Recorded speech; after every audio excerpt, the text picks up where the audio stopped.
I know I'm not in my usual setup. Let me fix that.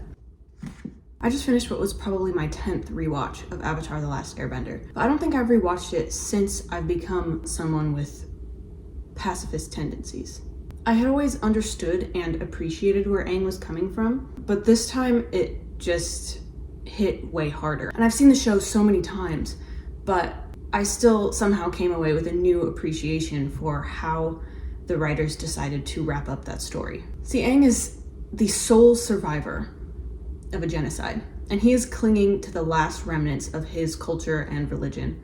And everyone is telling him that the only way to save the world is to kill the dictator whose regime is responsible for the genocide. But to do so would cause Aang to abandon the deeply held beliefs of his people. This goes against everything I learned from the monks.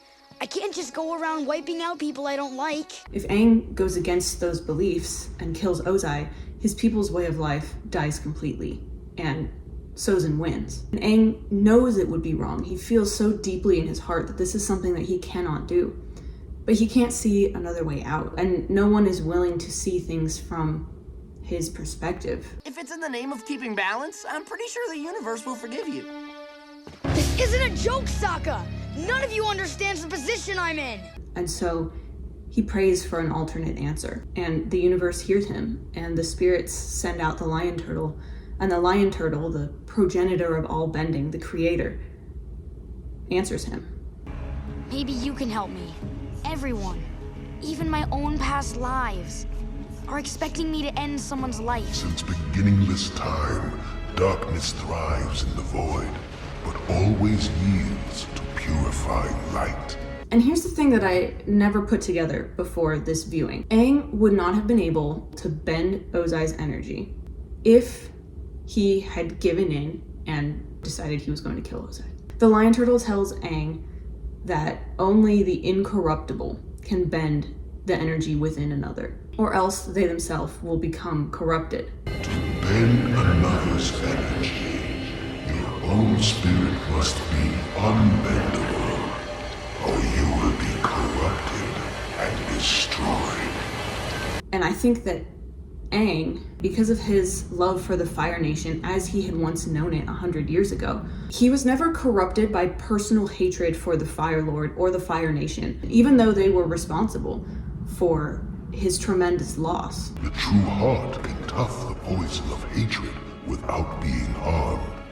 He was able to expertly hold two conflicting beliefs in harmony, better than his friends could, better than the adults in his life could. The belief that Ozai is a horrible person and the world would be better off without him, and the belief that he's still a human being with a life that is sacred. You're going to defend him?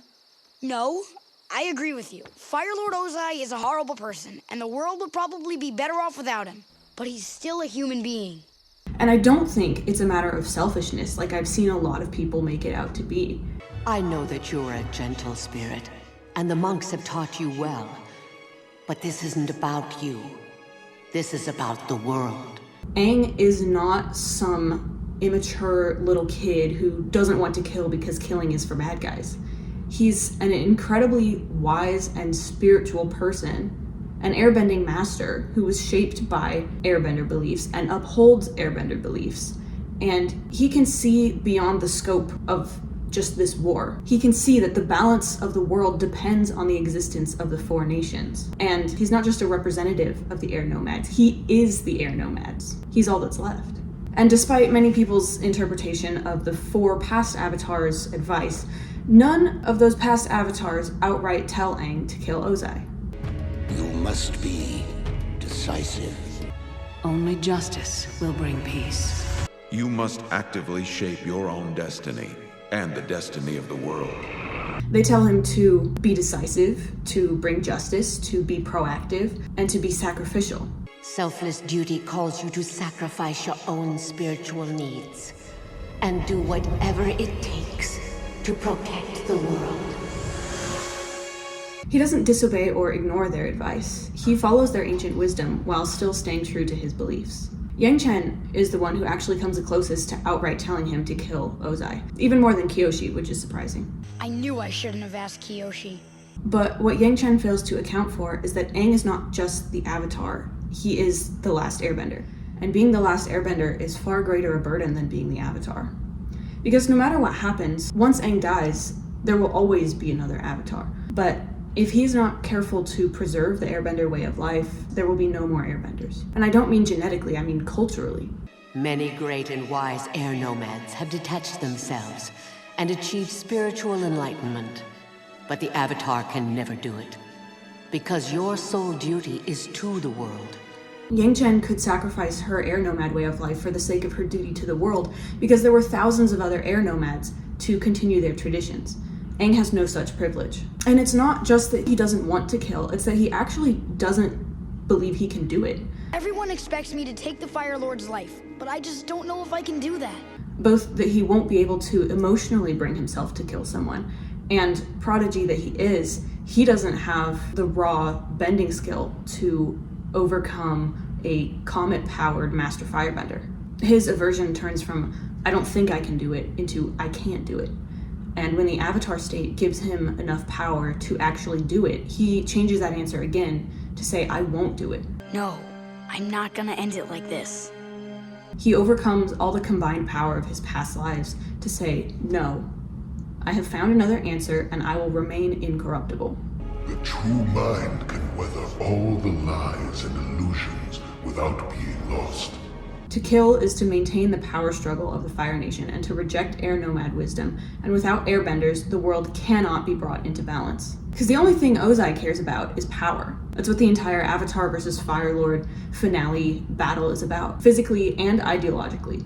Because Ozai only sees power in terms of force, fear, threats, and violence. To Ozai, Aang and his entire people are weak and undeserving of life because they are largely pacifists. You're weak, just like the rest of your people. They did not deserve to exist in this world, in my world. But Ozai fails to see the magnificent power that the Airbenders do hold. Their spiritual wisdom, their mastery of the self, their contentment and their joy, and their harmony with the world, and the deep understanding they have of the physical and spiritual worlds that a man like Ozai could never obtain. It upends everything that he believed in. To kill Ozai would ratify Ozai's worldview, that power as Ozai defines it is the most important pursuit in life, and the only way to assert one's right to be in the world is to be cruel and violent like Ozai. Even with all the power in the world, you are still weak. I think that to Ozai, becoming powerless might be worse than being dead. He wants power or he wants death, and Aang gives him neither. Aang, the Avatar, but more importantly, the last Airbender, through a different kind of power, armed by his past lives and his people's love and the spirit world's blessing and the lion turtle's omniscience, is able to end the war 100 years to the day after the air nomad genocide. He's able to end the war the way that his people taught him, with power that goes beyond force and violence, with spiritual wisdom, with an incorruptible soul, and with mercy.